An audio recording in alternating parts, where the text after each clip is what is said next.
Bueno, llega 2018 con nuevos retos para nuestra región, que podría pedirle una carta a los Reyes Magos que acaban de pasar en torno a diversos asuntos para que puedan ir mejorando y podamos ir avanzando hacia adelante mucho más rápido, por ejemplo, respecto a las listas de espera sanitarias, respecto a la dependencia, respecto a la ley de carretera. ¿Cuáles son las más importantes? ¿Cuáles serían nuestras prioridades y nuestros retos más alcanzables para este año que comienza? Vamos a debatir sobre esto. El comienzo de un nuevo año viene siempre acompañado de una lista de propósitos o retos a cumplir, y la política no es una excepción.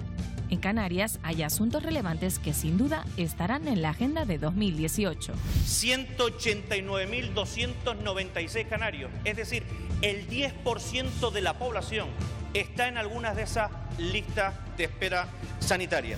Las listas de espera en la sanidad pública, con una media de 179 días, son las más largas del país, según el último informe del Ministerio de Sanidad de junio de 2017, aunque el Gobierno espera mejorar esas cifras en poco tiempo. Hemos avanzado a lo largo de este año, hemos avanzado tanto en gestión como en presupuesto, pero no estamos satisfechos en modo alguno con la gestión de la sanidad porque nunca estaremos satisfechos.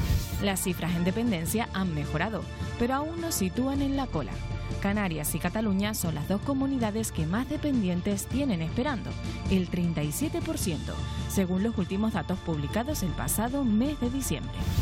La dependencia lo que quería era prestar servicio para no llegar a la dependencia.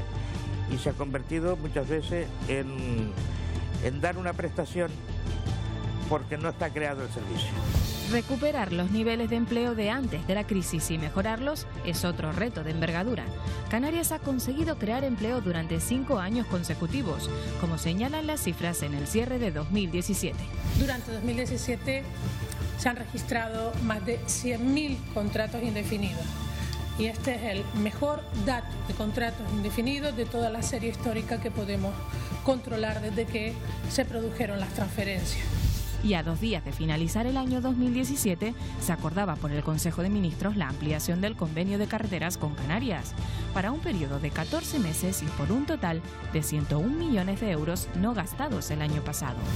Hemos logrado una importante, en este caso una importante decisión, que es la firma de esta adenda al convenio de carreteras que finalizaba el 31 de diciembre, y ahora esperamos que en el mes de enero pues tengamos el nuevo convenio que en definitiva garantizará las obras importantes de infraestructura viaria en cada una de las islas. Queda, por tanto, seguir negociando el convenio de carreteras, que será vital para solucionar, o al menos paliar, los atascos en las principales arterias de las islas. ¿Será 2018 el año clave para mejorar en estos asuntos? ¿Qué otros retos debe abordar el Gobierno de Canarias? Bueno, pues ya en este debate político les presento a nuestros contertulios de esta noche. Guadalupe González Taño, de Coalición Canaria. ¿Tal? Buenas noches. Hola, buenas noches. Juan Márquez, de Podemos. Hola, Juan. Buenas noches. Lope Afonso, del Partido Popular. Lope, buenas noches. Buenas noches. Olivia Delgado, por parte del Partido Socialista. ¿Qué tal? Buenas noches. Hola, muy Melody buenas noches. Mendoza, de la Agrupación Socialista Gomera. ¿Qué tal, Melody? Buenas noches. Y Luis Campos, de Nueva Canarias. Buenas noches y feliz año nuevo a todos. Les pido de entrada, claro, el tema es tan amplio que les voy a pedir un ejercicio de contención respecto a los temas que ustedes consideran prioritarios para 2018, los retos principales a los que nos podemos enfrentar en este 2018. Guadalupe.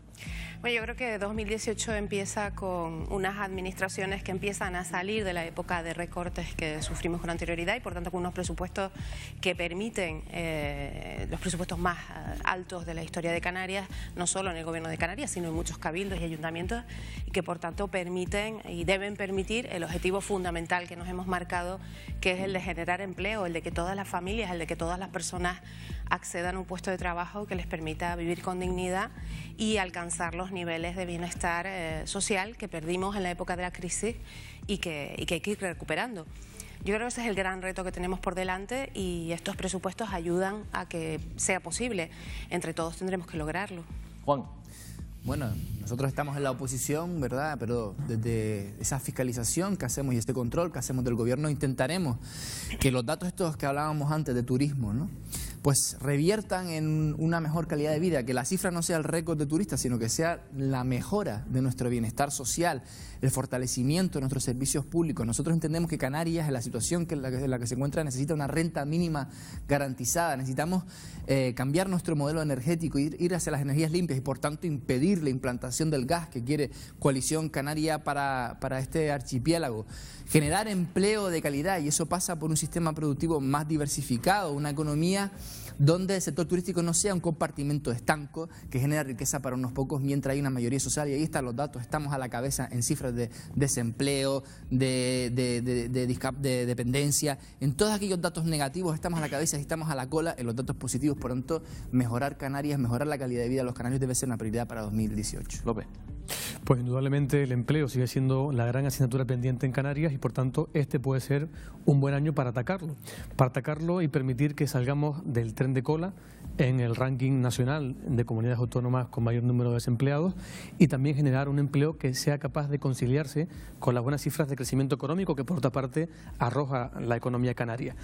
Ese reto, sumado también al de la mejora de los servicios públicos esenciales, reducir las listas de espera sanitarias, mejorar la educación y también, por supuesto, otras asignaturas pendientes muy concretas como puede ser la mejora de la movilidad, la eliminación o al menos mitigación de las colas insufribles que tenemos muchos ciudadanos en esta isla y también en otras, que se ha convertido también en un estigma muy importante para la sociedad canaria. Esos evidentemente son retos importantes y para eso tiene el Gobierno una herramienta buena, como decía Guadalupe, que es un presupuesto que tiene la mayor vocación expansiva de las cuentas de esta Se marcan última metas legislatura. muy importantes, metas muy ambiciosas. No sé si sea 2018, Olivia.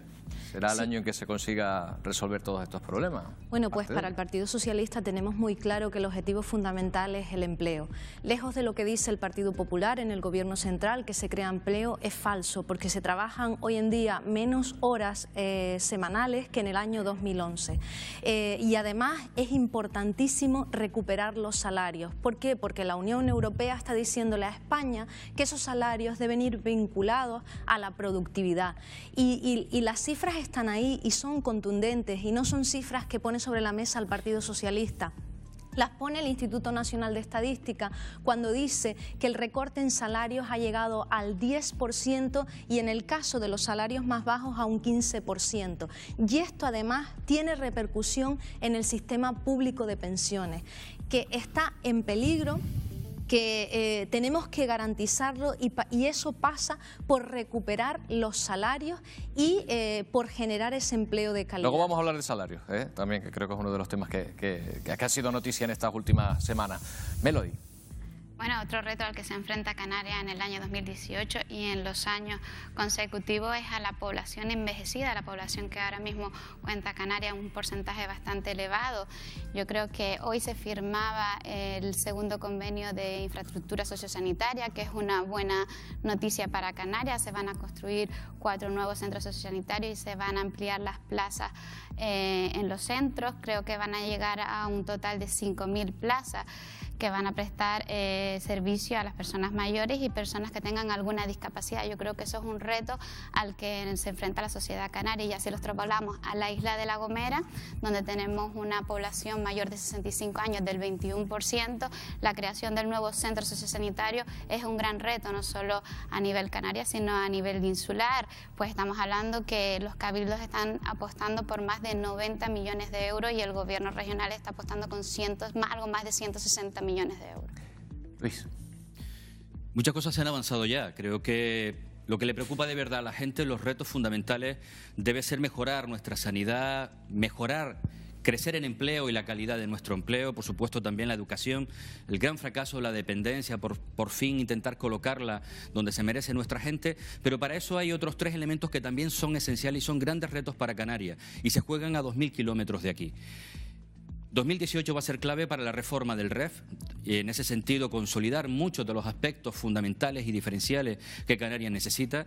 Va a ser el año probablemente del nuevo Estatuto de Autonomía para Canarias, más autogobierno, más capacidad de gestionar nuestros propios recursos y aquellos que llegan y más democracia y mejor democracia en algunos aspectos como puede ser algo tan relevante como la reforma del sistema electoral. Y algo fundamental y probablemente donde nos jugamos muchísimo fundamental para todo lo que hemos hablado aquí, y es un nuevo sistema de financiación que también se va a negociar, y ahí sería fundamental ir todos a una. Nosotros tenemos claro ese tema. Cuando hablamos de financiación para Canarias, objetivos comunes, tener claro que tenemos que primar los intereses de esta tierra con independencia de lo que se pueda dictar en las directrices, digamos, de los órganos ejecutivos de los partidos fundamentalmente estatales. Nosotros vamos a defender lo mejor para Canarias desde Nueva Canarias, lo hemos hecho en la negociación de presupuestos y creemos que cuando se aborde la financiación va a ser un elemento esencial. Vamos a hablar de algunos de estos temas ahora ya en concreto. Ya les adelanto que los salarios van a ser uno de ellos. Les recordamos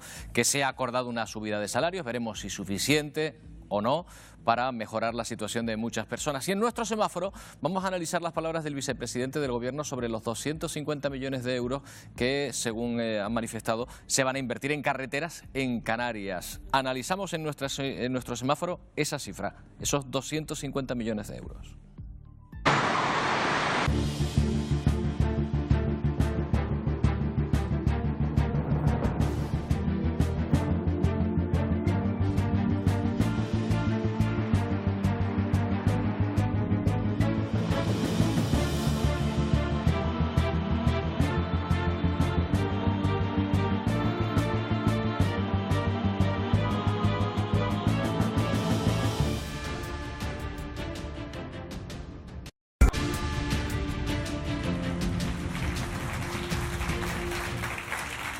Bueno, pues vamos a hablar de sueldos. Fíjense qué paradoja. Es cierto que se ha acordado el aumento de los salarios, pero también es cierto que el IPC podría ir aumentando, con lo que al final la electricidad, el gas, pueden ir haciendo que el poder adquisitivo, Claudia, vaya descendiendo. Sin duda alguna, Roberto, y lo vamos a ver con los datos que voy a mostrarles a continuación. Nuevo año, nuevos precios. 2018 viene cargado de subidas, de varias subidas. La más positiva y que afecta a 1 de cada 3 trabajadores canarios, sin duda, es la del salario mínimo interprofesional. Unos 176.800 trabajadores isleños van a observar cómo su nómina pasará de los 707,60 euros que cobraban en el mes de diciembre a los 735,90 de este mes de enero. Un poco más de 28 euros, muy por encima de la subida de las pensiones. Un 0,25% es la revalorización mínima legal prevista para las pensiones, y eso es lo que ha aprobado el Gobierno para 2018, es decir, menos de 2 euros de subida para las pensiones más bajas. Aquí el público ya se está quejando. Las subidas en los sueldos son muy positivas, como ustedes entenderán, pero con 28 euros más en la cartera al mes, o casi 2 euros si eres una persona pensionista, se pueden hacer frente a otras novedades que también vienen en este año. Por ejemplo, la luz sube por 5º año consecutivo y ni siquiera ha esperado a las campanadas para ello. En diciembre, nuestra factura eléctrica se incrementó un 4,6% para cerrar el año 2017 como el que más ha subido la luz, nada más y nada menos que en torno al 10%. Y seguirá subiendo, lo van a ver. Además, una familia media va a necesitar alrededor de unos 907 euros para pagar la luz en este año 2018. La bombona de butano también subió el pasado mes de noviembre un 2,1%, algo que seguirá igual al menos hasta el tercer martes de este mes, cuando se va a revisar su precio. Las compañías telefónicas que operan en nuestro país también se suman al incremento de sus tarifas en 2018. Las subidas mínimas serán de esos 2 euros, más que la subida de algunas pensiones. Como vemos, las facturas domésticas suben y muchos salarios también lo hacen, pero no lo hacen con la misma proporción que el alza de esos precios. Por eso, esta noche nos preguntamos, ¿por qué los sueldos no crecen al mismo nivel que las facturas? ¿Pueden las familias hacerse cargo de los gastos de sus hogares, tanto en el archipiélago como a nivel nacional, Roberto? Ya ha quedado precioso, te hemos visto repetido en la cámara docenas de veces, ese efecto para esa cuestión que planteamos, claro, porque tanto nadar para morir en la orilla, subir los salarios para que al final el poder adquisitivo no se mantenga, al final una cosa por otra nos come una cosa por otra, ¿o no? ¿O ustedes creen que la subida de salarios puede llegar a compensar efectivamente la subida de otras facturas? El problema es que Rajoy plantea que la subida del salario mínimo está relacionada al incremento del Producto Interior Bruto y no al incremento del coste de la vida, que es una de las cuestiones que nosotros no entendemos. Todos los tratados internacionales, entre ellos la Carta Social Europea que marca que deberíamos estar en torno al 60% del salario medio, estaríamos hablando de un sueldo mínimo de 950 euros. Rajoy plantea como mucho llegar a 850 euros si crecemos al 2,5% el PIB, pero el problema es que nosotros planteamos, y por eso presentamos Unidos Podemos en el Congreso de los Diputados, una ley que, por cierto, Ciudadanos y el Partido Popular está intentando parar para que no se tramita mediante el proceso de enmiendas, pero bueno, nosotros lo que planteamos es relacionar la subida del salario mínimo al coste de la vida, al IPC, a datos que realmente implican, evidentemente, el coste que necesitamos para tener una vida digna. López. Ese criterio, si lo aplicamos a estos años anteriores donde no ha subido el IPC, ¿cómo lo podríamos ligar a una subida de salario? Que todo tiene sus claves, evidentemente. Y a todos nos gustaría vivir situaciones idílicas, pero no estamos en el mundo del deber ser, sino en el mundo del ser. Y en este mundo concreto que tenemos, la realidad es que hasta el otro día estábamos con un salario mínimo interprofesional de referencia en apenas 600 euros. Y fruto del primer acuerdo grande de esta legislatura, ya se subió a unos términos que mejoraban notablemente esa situación anterior, pero es que este acuerdo que se ha firmado este mes de diciembre con sindicatos y patronal pues ha permitido ya proyectar en el tiempo, hasta el año 2020, una subida de más del 20%, en torno al 20%. ¿Que no es suficiente? Por supuesto que no. Queremos que sea mucho más, pero claro, evidentemente partimos donde partimos, de una situación de crisis, de recesión, que ha permitido ahora comenzar a generar las condiciones económicas, no solamente legislativas, sino económicas, para poder aplicar esto y que sea efectivo. Guadalupe, a Coalición Canaria. A nosotros el caso, por ejemplo, del tema de la electricidad nos parece especialmente relevante, ¿no? Porque se supone que con la entrada de nuevos operadores en el mercado y la liberalización, los precios iban a moderarse, iban a bajar, y no ha sido así, y siguen subiendo, y los últimos años, como se ha visto ahí, la subida del precio de la luz ha sido inasumible para las familias, y eso que en Canarias no tenemos que pagar calefacción, pero en la península la gente que tiene que pagar calefacción, muchas veces estamos viendo casos pues, de gente hasta que muere porque no tiene dinero para pagar la luz. Yo creo que hay cosas como la luz, los servicios públicos esenciales, los que tiene que intervenir el gobierno y en los que tiene que plantearse qué está pasando. Están las famosas subastas eléctricas y hay que...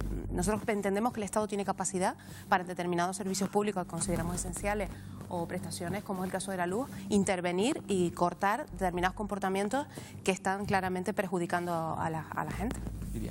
Para el Partido Socialista, ¿es un avance importante o lo comido por lo servido? ¿Cómo lo ven? Preguntabas que si era posible para las familias llegar a fin de mes. Para el 44,6% de las personas en Canarias que están en situación de pobreza o en riesgo de padecerla, evidentemente no, y el 27% en España. Y hay que destacar que mientras han incrementado los beneficios empresariales en más de 3.500 millones de euros en España desde el inicio de la crisis, el recorte en las rentas de los trabajadores asciende a más de 22.000 millones de euros. Reitero, es necesario esa recuperación salarial porque los salarios se han devaluado, pero es que también es necesario recuperar las prestaciones para los desempleos porque ha disminuido la cobertura a los desempleados y en Canarias hay 110.000 personas en situación de desempleo que no reciben ninguna prestación. De esos, más de 32.000 son mayores de 52 años de edad. Luis, ¿qué hacemos? ¿Incrementamos más los salarios todavía entonces? ¿O vamos a ver, yo es que creo que... ¿Obligamos a que se reduzcan los precios y qué se puede hacer? Primero, yo creo que asistimos a una espiral de precios que es impresentable, porque además recuerdo declaraciones del anterior ministro de Industria, el canario José Manuel Soria, que hablaba de aquella prometida rebaja de la luz con su modelo. No solamente no se ha rebajado, sino que ha subido. Y estamos hablando de algo que impacta de manera directa todos los meses en el bolsillo de los ciudadanos. Pero cuando hablamos de la subida del salario mínimo interprofesional, podemos hablar de si es mucho o poco el 4%. Pero yo quiero ir a otro dato que es fundamental. Un tercio de las personas que cobran el salario mínimo interprofesional en España son canarios. Y eso habla claramente de nuestro modelo productivo, del gran fracaso en ese sentido. Y habla de lo pernicioso que ha sido la reforma laboral. Porque de la misma manera yo creo que el gran hurto, el gran robo que ha habido en esta legislatura y en la anterior fue el dejar sin efecto el Pacto de Toledo para los pensionistas, que como mínimo las subidas salariales tenían que estar indexadas al IPC, al índice de precios del consumo. Si al final la excusa es que no hay dinero suficiente. Lo que tendríamos que revisar para una cuestión y para otra es el modelo de la reforma laboral, a qué modelo nos ha llevado a recaudar cada vez menos en nuestra seguridad social, a salarios y a empleos cada vez más precarios y finalmente a eso, que 1/3 de los canarios estén esperando esa subida de 35 miserables euros. Melody y López. A todas luces la subida del salario mínimo interprofesional no es suficiente, y más si va acompañada del aumento de servicios esenciales que podríamos denominar como es la electricidad, la telefonía, pero es que además la subida de las pensiones también es insignificante, es lo mínimo, es lo que marca la ley, el 0,25, pero es que además nos estamos olvidando de un indicador importantísimo que es el que se toma para las prestaciones sociales, que es el IPREM. Ese se aprueba con la aprobación de los presupuestos generales del Estado, y al no aprobarse sigue congelado, y eso sí que son 535 euros, y ese es el indicador que se toma para las personas que tienen la prestación por desempleo. O sea, estamos olvidándonos de las familias más vulnerables, donde quizás entra lo mínimo a ese hogar. Ese indicador no se está tomando en cuenta, porque no se toma en cuenta el salario mínimo interprofesional. López, un momento, porque vamos a saludar a unas personas que están aquí en nuestro atril, que representan un poco la voz de los ciudadanos en torno a este asunto del que estamos hablando. Sí, Claudia. Abrimos ya mismo la voz del ciudadano y lo hacemos acompañado de Eliseo Pérez, funcionario de prisiones. Muy buenas noches. Y con Dudoc. Muy buenas noches, camionero y también rapero. Bueno, vamos a hablar con ellos sobre lo que estamos debatiendo aquí. ¿Ustedes qué consideran al respecto de lo que estamos hablando? ¿Hay que subir los precios? ¿Hay que bajar los precios? ¿Hay que subir los sueldos? Vamos a no subir. No, por Dios. No, evidentemente las circunstancias son las que son y no podemos valorar una subida. Es que yo siempre estoy escuchando palabras bonitas de los políticos, pero nunca soluciones concretas. O sea, es verdad que no hay que subir, es verdad que los precios no tienen que subir, no buscamos alternativas a la subida de la luz. ¿Y usted qué solucionaría concretamente? Hombre, pues a lo mejor, vamos a ayudarles, evidentemente, las energías eólicas, el gas. El gas es un tema importante que creo que había que tratarse aquí, en la isla. Iba a favorecer mucho y a abaratar mucho los costes. Creo que el salario, evidentemente, sí que se debe subir, claro que sí, pero recordemos que todos los partidos políticos que han estado en el poder lo que han hecho es disminuir, sobre todo a nosotros los funcionarios del Estado, disminuirnos el sueldo. Quiero recordar que fue el 5% que me tocó a mí con la época de Zapatero, ¿no? Y no había llegado la crisis del todo. Evidentemente estamos perdiendo poder adquisitivo continuamente. Los precios suben, los salarios no. Y claro, ¿cuál es la cuestión? Sí, que queremos los ciudadanos medidas concretas. Medidas concretas. Vamos a ver si a lo mejor Dudoc puede ser que nos dé alguna medida concreta, alguna idea en concreto. ¿Cómo solucionar esta situación? El mayor problema es ese, el mayor problema es que no hay medidas concretas. Cuando tú te metes en un barrio, aquí a todos hablamos de números, hablan de 2 millones, de 3 millones, de 300.000, de que sube el tanto por ciento, de esto, lo otro. La gente no quiere ir a hablar de eso, la gente quiere... Tú vas a un barrio, estuve en Santa María del Mar, a una recogida de alimentos esta semana, y ves penas y ves hambre en Canarias. Y ese es el gran problema, métanse en el barrio. No paseen por Santa Cruz y vean los árboles y vean qué bonitos todo. Métanse en el barrio y vean ¿Cuál sería la opción? ¿Cuál sería la alternativa que mostrarías tú? ¿La opción para qué? Para solucionar la circunstancia, para esa subida de precios. ¿Cómo se puede solventar? Bueno, por ejemplo, las energías renovables está claro, más estando en Canarias, que lo podrías aprovechar todo. Lo que pasa es que no interesa y por eso nos ayuda a que esa energía crezcan. Pero la subida del sueldo está claro que el sueldo base, ahora nos ponen que suben el 4% del sueldo base cuando sube la luz un montón, cuando sube el agua un montón, cuando sube la gasoil un montón. ¿Te parece un timo que suba lo mismo prácticamente que lo que hay que pagar? Es una broma, es una mala broma. Dudu, a mí me parece un poco injusto, sinceramente, que digas, bueno, y que a lo mejor mucha gente puede estar de acuerdo, oye, no, a los barrios y véanlo, pero bueno, eso hay que gestionarlo, hay que gestionar grandes presupuestos y para eso hay que meterse en los números, para eso hay que meterse en los balances, para eso hay que ver a qué partidas se asignan a uno y a otro lado. Claro, y a lo mejor solo en el barrio no se puede hacer, ¿no? No, por supuesto, y no soy de barrio tampoco, ¿eh? Lo que pasa es que sí me gusta estar en el barrio con la gente de barrio. Pero estamos hablando de mirar números, sí, mirar números, pero claro, a lo mejor los números no son los mismos para mí que para otra persona. ¿Usted piensa a lo mejor que centrándonos en la macroeconomía, a lo mejor nos olvidamos de las economías domésticas, a lo mejor en un momento dado? Exactamente, ahí quería llegar. Ahí le pillo. Soluciones que se puedan aportar, porque es un poco lo que reclaman a lo mejor los ciudadanos, es decir, bueno, medidas concretas que se puedan aplicar. No sé si se les ocurre alguna. Yo creo que se puede estar metidos en los números y vivir en un barrio, lo digo por experiencia, porque yo vivo en la Isleta. Están diciendo 300.000 y se va al otro abajo. Sí, no, lo digo porque parece que a lo mejor estamos en el Parlamento y yo vivo, trabajo en el Parlamento y vivo en la Isleta y creo que es perfectamente compatible una cosa con la otra. Pero Dudu ha dicho una cosa muy importante y es que se está frenando la implementación de las energías renovables y tiene relación con lo que hablaba el otro compañero, no recuerdo su nombre, que hablaba de la implantación del gas. El gas, nosotros no tenemos gas en Canarias, el gas tiene que venir en barco, lo tenemos que regasificar, eso tiene un coste enorme y lo único, cualquier empresario que vaya a plantearse aquí venir y hacer una inversión de decenas de millones de euros en una regasificadora, no lo va a hacer por un periodo transitorio. Eso lo que está planteando es el freno a la implementación de las energías renovables, que deberían ser, desde mi punto de vista, públicas, para darnos control, tanto a los cabildos, tanto a las corporaciones locales como al gobierno de Canarias, regular los precios. Nosotros somos la Arabia Saudí de las energías renovables. Tendríamos capacidad para autoabastecernos y generar unos precios acordes a nuestro nivel de vida. No hay razón para la implementación del gas. Es más, creo que uno de los objetivos del 2018 es frenar esa implementación. Ahí están las energías renovables, la implantación del gas. ¿Más medidas? El gobierno, sí, aclarar una cosa.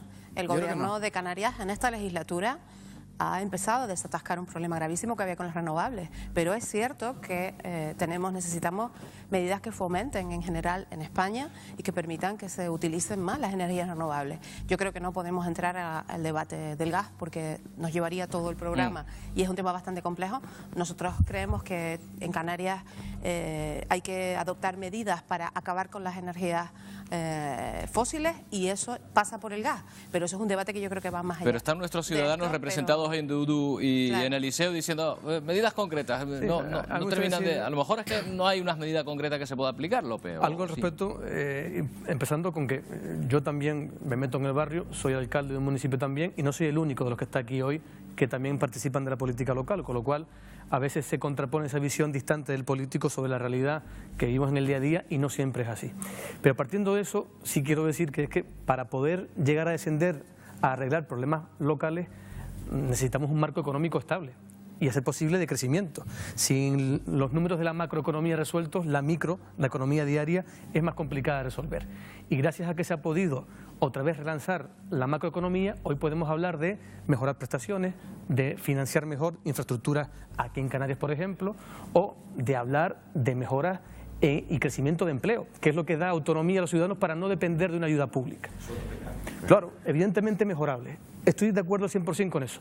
Pero si partimos de donde veníamos, que era una situación de destrucción constante de empleo, se ha invertido la situación. Y con muchos retos por delante importantes, por supuesto. Hoy hablamos de mejora del salario mínimo interprofesional, pero es que lo importante es que se crea más de 500.000 de empleos de media en los últimos años en España. Y la proyección de tener un crecimiento al 3%, la macro de nuevo, nos permite pensar que muchos vecinos de esos del barrio van a tener un empleo en un tiempo razonable. Pero eso del barrio, le estás hablando de macro, le estás hablando de micro, y cuando yo pasaba por detrás del público, ellos oían hablar de las pensiones que bajaban, de los sueldos que subían un 4%, y es un engaño. Y es verdad. Y eso es lo que viven ellos. Pero las pensiones han podido mantenerse con un crecimiento del 0,25 mientras el IPC ha estado en 0. Ahora el gobierno tiene la tarea de poder ajustar de nuevo el poder adquisitivo de los pensionistas a la realidad de igual este que año, el año pasado y con esa inflación. Pero ahí está el reto ahora que tiene que acometer Olivia. Hablábamos hay una cosa encima de la mesa ahora mismo que se llaman presupuestos generales del Estado. No hay forma de que todos los partidos políticos vayan en una sola dirección para que miren por los ciudadanos y aprueben unos presupuestos generales del Estado en condiciones que avalen una subida salarial digna, que intenten ajustar los precios, que luchen. Es que es una lucha continua la que tienen, porque si yo digo blanco, yo ahora digo negro, y si yo digo negro, ahora digo blanco. Pero Eliseo, lo dices mirando a Olivia, no sé si porque se lo estás diciendo a la oposición en este momento. No, estoy mirando a ella, pero vamos, mira. Como Eliseo se refiere a los presupuestos generales del Estado, los presupuestos generales del Estado son muchas cosas, desde pensiones hasta salario mínimo, claro. Y estamos hablando del coste de la energía, de que a una familia pues le supone una media de 900 euros al año pagar esa energía. Esos presupuestos generales del Estado también recogen esa política energética y, por ejemplo, para nosotros nosotros consideramos que es imposible reducir esos precios de la energía si antes no se audita el sistema energético, porque hay infraestructuras que probablemente están amortizadas y los consumidores estamos pagando por ellas en el recibo. Nosotros hemos solicitado al Gobierno central que audite el coste de la generación de energía. Es fundamental también caminar hacia un modelo de transición energética y estoy totalmente de acuerdo con ustedes, las energías renovables, y no hay visos en esos presupuestos generales del Estado, por lo menos los que se han aprobado, y vamos a ver qué pasa con los del año 2018, en que el Gobierno vaya a cambiar esa política energética, y sin esos cambios es imposible reducir el coste de la energía, porque es necesario eso, el apoyo a las energías renovables, auditar lo que nos cuesta generar esa energía. La cantidad de dinero que genera no se va a apoyar. ¿Y por qué tantos años que llevamos y no se ha hecho todavía nada? O sea, si fuera la gallina de los huevos de oro, tendríamos energía renovable en todas las islas, vamos, a saco. Y sin embargo, no es así. ¿Por qué no es así? Porque no hay inversiones, porque no hay interés, porque hay unos... Eliseo, Melody te va a contestar. Es que yo estoy totalmente de acuerdo con lo que está diciendo Eliseo. Yo creo que no se ha hecho nunca una apuesta decidida por las energías renovables. Y cada vez vemos que se nos va más de las manos los precios, que no se puede hacer frente, y ahora queremos ir metiendo poquito a poco las energías renovables, y al final lo que hemos hecho durante toda la historia es parchear una situación que se veía venir y que no se ha hecho una apuesta decidida por energías renovables. Yo no me atrevería a decir si interesa o no interesa, pero el hecho es que no se ha hecho. Claro. Por supuesto. La factura de la luz, Luis, como gran problema, hay cierta contradicción para el poder adquisitivo. Se nos exige a los políticos ir todos en la misma dirección y sin embargo hay una controversia. Nosotros entendemos desde Nueva Canarias que la implantación del gas en Canarias va a suponer un freno y un retardo, como han supuesto otros intereses en otro momento, a la implantación de las energías renovables, porque nadie invierte miles y miles de millones en un sistema energético para luego pasarlo automáticamente a otro. Por tanto, hay que colocar todos los esfuerzos y todos los sentidos en ese ámbito. Y nosotros planteamos una medida, la llevábamos en la enmienda a la totalidad en los últimos presupuestos, y es la renta básica canaria. Una renta que esté centrada en los ingresos de las unidades de convivencia, no como hasta ahora la prestación canaria de inserción, que ha servido, pero solo para aquellos que no lograban insertarse. Si lo colocamos el elemento en el ingreso, el núcleo central en el ingreso, tendríamos a los que no tienen trabajo, tendríamos a los que tienen trabajos miserables, que a veces no llegan ni siquiera a los 400 euros de la prestación canaria de inserción, y nos colocaríamos también garantizando un ingreso a los pensionistas, sobre todo los no contributivos, que tienen una renta media de 300 euros. Por cierto, porque algunos dirán, eso es algo populista. El País Vasco tiene renta garantía de ingresos, lo que nosotros estamos planteando desde el año 2008. Nosotros no planteamos con el mismo nivel de ellos. Nosotros también tenemos nuestras particularidades, que también nos las critican allí. Yo no voy a criticar a los vascos porque estaría jugando al mismo tema que muchos peninsulares no son capaces de entender nuestras singularidades, que vivimos a más de 2.000 kilómetros del territorio continental. La prestación básica canaria garantizaría en todos los hogares canarios, y se puede hacer porque en el País Vasco funciona desde el año 2008 sin ningún tipo de problema. Discúlpame que despida a nuestros invitados, nuestra opinión ciudadana de esta noche. Eliseo, Dudu, muchas gracias una vez más. Gracias. Buenas noches. Melody. Soy que le quería apuntar que yo creo que lo que Eliseo hacía referencia no es a que tengas que apoyar algo a lo que tú no estás de acuerdo, que tu formación política no esté de acuerdo, pero lo que yo sí creo que todos tenemos en común es que por encima de cualquier color político están los intereses del ciudadano. Entonces sí es verdad que muchas veces deberíamos de ser capaces, todas las formaciones políticas, llegar a ver cuál es el interés del ciudadano, el buen interés del ciudadano. Yo eso estoy totalmente de acuerdo. Nueva Canaria, si hay alguien que ha podido hacer eso bien, es Nueva Canaria. Lo hemos demostrado en las negociaciones de los presupuestos generales del Estado, Melody. Hemos llegado a ser capaces de negociar con quien estamos en las antípodas políticas, que es el Partido Popular. Pero para traer a Canarias lo que fuimos capaces de traer, fuimos capaces de consensuar. Estamos pactando con Coalición Canaria una posición común para el REF y el Estatuto en Madrid, y para la financiación autonómica, porque entendemos que es fundamental. Fuimos capaces de pactar con el Gobierno de Canarias, que mira que nos distancian cosas, la ley de crédito extraordinario en el mes de julio, porque suponía inyectar 300 millones de euros a la sanidad, a la educación, a las políticas sociales. Somos capaces de ponernos de acuerdo. Otros a lo mejor que lo hagan, pero nosotros ya lo hacemos. Un tema, un asunto del que a lo mejor puede ser un ejemplo o no, ya me dirán ustedes, el hecho de haber hecho piña en torno a las inversiones en carreteras por parte del Estado aquí en Canarias. Decía el vicepresidente del Gobierno que se van a invertir 250 millones de euros anuales. Analizamos esa cifra y la tamizamos a través de nuestro semáforo. para Así ver es. si se enciende el verde de verdad, de cierto, o el rojo de que es incierto. Vamos a descubrirlo en unos minutos. Abrimos el 2018 hablando de un tema que sigue siendo polémico. Ya lo acaban de escuchar, las carreteras de las islas. Y sigue en el candelero, entre otras cosas porque todavía no se ha firmado el convenio de carreteras entre Canarias y el gobierno de Mariano Rajoy. Y eso, a pesar de promesas como las del propio consejero regional de Obras Públicas, Pablo Rodríguez.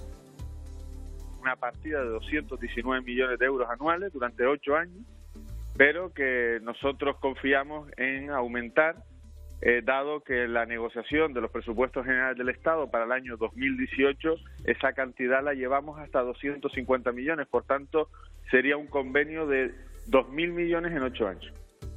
Lo acaban de escuchar, 2.000 millones en los próximos 8 años, es decir, 250 millones al año. Esa es la cifra que adelantaba el consejero y ese es el dato que vamos a analizar en nuestro semáforo de esta noche. ¿Se ha cumplido esa promesa?